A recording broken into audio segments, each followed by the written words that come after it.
Halo, Shalom. Selamat datang di Rehab, Renungan Harian Gereja Toraja, edisi 18 Maret 2020.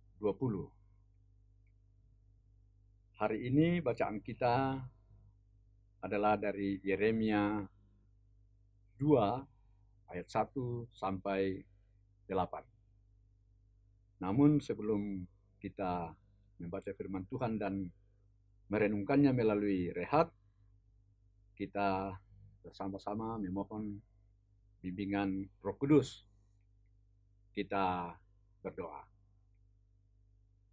Terima kasih Tuhan jika hari ini Engkau perkenankan kami untuk membaca dan merenungkan firman-Mu dari dalam Alkitab. Kiranya kuasa Roh Kudus mula yang akan terus menuntun dan membimbing kami, sehingga hidup kami dari hari ke hari dipimpin oleh firman Tuhan sendiri. Di dalam Kristus Yesus, kami datang dan bermohon kepadamu, ya Bapa di sorga. Amin.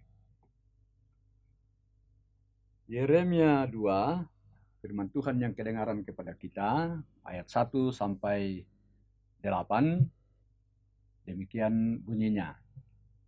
Dengan judul Israel murtad kepada Tuhan. Firman Tuhan datang kepadaku bunyinya, pergilah memberitahukan kepada penduduk Yerusalem dengan mengatakan, beginilah firman Tuhan. Aku teringat kepada kasih-Mu pada masa mudamu, kepada cintamu pada waktu engkau menjadi pengantin.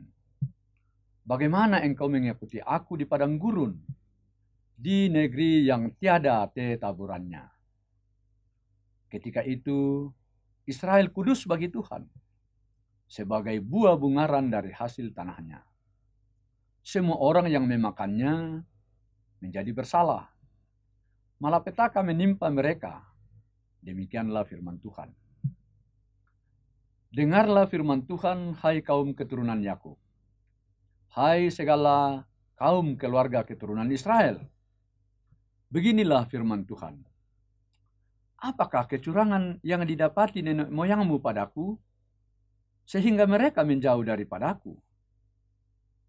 Mereka mengikuti dewa kesia-siaan, sampai mereka menjadi sia-sia. Dan mereka tidak lagi bertanya, di manakah Tuhan yang menuntun kita keluar dari tanah Mesir, yang memimpin kita di padang gurun, di tanah yang tandus dan yang leku, di tanah yang sangat kering dan gelap, di tanah yang tidak dilintasi orang dan yang tidak didiami manusia. Aku telah membawa kamu ke tanah yang subur untuk menikmati buahnya dan segala yang baik daripadanya. Tetapi segera setelah kamu masuk, kamu menajiskan tanahku. Tanah milikku telah kamu buat menjadi kekejian. Para imam tidak lagi bertanya, di manakah Tuhan? Orang-orang yang melaksanakan hukum tidak mengenal aku lagi. Dan para gembala mendurhaka terhadap aku. Para nabi bernubuat demi Baal. Mereka mengikuti apa yang tidak berguna. Demikian firman Tuhan dari Yeremia 2 ayat 1 sampai 8. Amin. Saudara-saudara, bacaan kita dari Yeremia 2 ayat 1 sampai 8 tadi, hari ini kita akan renungkan dalam satu tema, siapakah jaminan hidupku? Mindara otokna katuanku. Seorang anak perempuan bernama Vio. Ibunya meninggal ketika Vio masih berumur 12 tahun. Sejak itu, Vio hanya tinggal bersama dengan ayahnya. Ayahnya itulah yang mengurus dan membesarkan dia. Setiap hari, ayahnya selalu menyiapkan sarapan, bekal makan siang, dan makan malam. Sang ayah merawat dan menjaga Vio dengan penuh kasih sayang sampai ia besar. Saudara-saudara yang dikasihi Tuhan, melalui Nabi Yeremia, Allah mengenang bagaimana Israel mengasihi Tuhan ketika ia masih muda, dan kesetiaan mereka mengikuti Allah di padang. Israel disebut sebagai buah hasil pertama dari setiap usaha yang harus menjadi bagian Tuhan, dikuduskan untuk Tuhan, dan tidak boleh diganggu-gugat. Itulah sebabnya Tuhan menghukum orang-orang yang memusuhi Israel, karena Israel telah dianggap sebagai anak sulung Tuhan.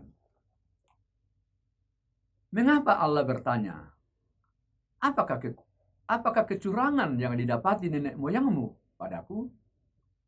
Rupanya orang Israel menjauh dari Tuhan. Ayat 5. Layaknya kacang lupa kulitnya.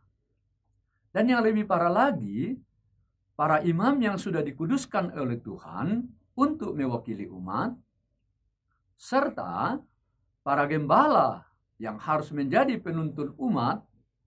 Mengapa Allah bertanya, apakah kecurangan yang didapati nenek moyangmu padaku? Rupanya orang Israel telah menjauh dari Allah. Ayat 5. Layaknya kacang lupa kulitnya. Dan yang lebih parah lagi adalah para imam yang sudah dikuduskan oleh Tuhan untuk mewakili umat, serta para gembala yang harusnya menjadi penuntun umat, dan juga para nabi yang harusnya memberitakan nubuat-nubuat Tuhan, mereka semua telah melupakan Tuhan. Seperti sang ayah yang mengurus anaknya, yaitu si Vino pada pendahuluan tadi, ayah yang begitu penuh kasih sayang.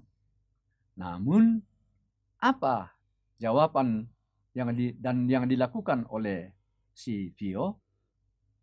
Ternyata ia sering membuang semua bekal makan siang ke tempat sampah. Ia lebih mementingkan kesenangannya bersama dengan teman-temannya tanpa memikirkan bagaimana pengorbanan sang ayah. Demikian jugalah bangsa Israel semakin jauh dari Tuhan karena mereka telah puas dengan hal-hal yang sia-sia. Marilah kita renungkan, pada titik mana, pada saat-saat mana dalam hidup ini kita juga sering melupakan Tuhan yang begitu mengasihi kita. Jangan sampai pada titik dan keadaan tertentu itu kita melupakan jaminan yang sudah pasti dari Tuhan. Amin. Kita berdoa. Terima kasih Tuhan, firman-Mu mengingatkan kami betapa sering kami melupakan kepastian jaminan-Mu kepada kami. Dan kami membiarkan hal yang sia-sia merebut jaminan kebahagiaan yang telah Engkau sediakan kepada kami. Tolong kami Tuhan untuk dengan pasti meyakini bahwa Engkaulah jaminan hidup kami, dan karena itu kami tidak akan menyia-nyiakan kebaikan dan kemurahan-Mu. Dalam Kristus Yesus kami bersyukur. Amin.